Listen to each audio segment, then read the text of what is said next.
All right, from a government maybe on the verge of shutting down to a strike that's going on and on for auto workers, Doug Burgum is kind enough to join us right now. The North Dakota governor is a candidate for president of the United States.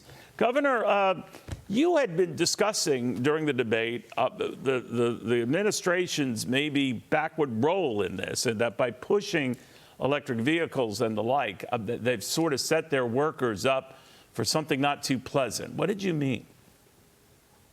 Well, Neil, you're exactly right here. I mean, if you're going to pursue the Biden energy policies, which is basically like handing the keys of our economy over to China and OPEC, it helps both of them. If you're trying to kill the U.S. energy industry here at home, and then you're suggesting that we should somehow have a all EV driven transportation strategy where China's controlling 85% of the rare earth minerals, and then subsidizing with taxpayer dollars, everybody that's watching, your taxpayer dollars are going to subsidize the batteries and the cars. That also then subsidizes the purchase of those cars, subsidized. So it helps out the buyer of the car. It helps out the car company. Of course, the workers want a piece of that because the federal government's paying everybody else. But guess what? You don't need as many workers to build an EV as you do an internal combustion machine.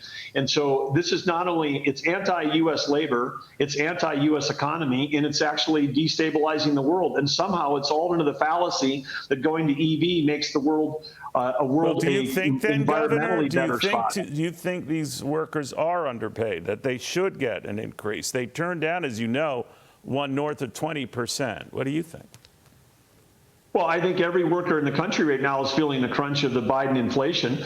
When you've got, $700 or more just to cover the price at the pump and the food on the table, that's $8,400 a year, depending on what people are, what their base pay is. That $8,400 hitting you regardless of your income level, and that's you're quite people's right real on all of the incomes above, and the numbers you use are dead on accurate. I'm just curious whether you think a 20% wage hike demand at a minimum is justified.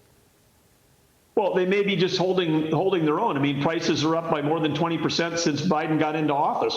So, but it's not just the auto workers. Okay. This is going to go across the whole industry, because when you have government policies that inflate everything, because you're chasing ideology, because if you actually cared about the environment, you'd want to have every ounce of energy produced here.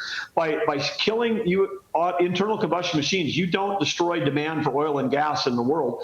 That demand is just going to be filled by people that don't produce it as cleanly as we do. I mean, this is the most naive economic set of policies you could even possibly imagine, like I say, and it empowers dictators like Putin.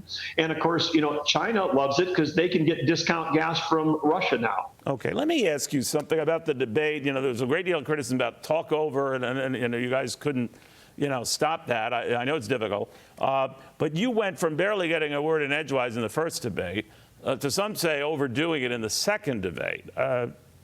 Did you overdo? Did you talk too much, interrupt too much?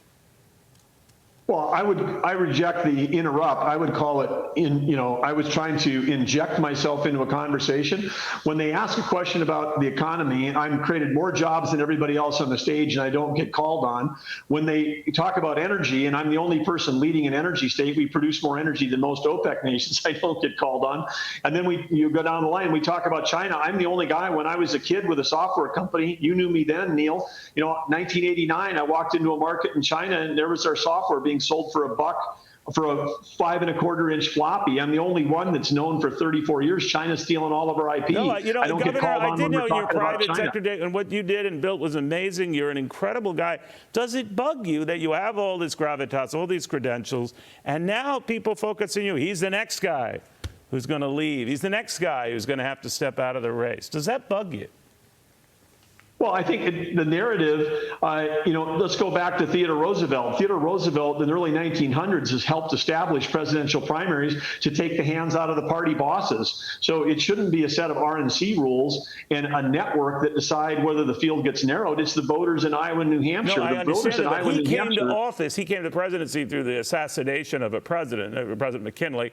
Obviously, you don't want to go that route. I'm only saying it, though, to say that life is not fair. Do you think that this process has been unfair to you? You have great credentials, done a great job in North Dakota, but no one thinks you have a chance in hell.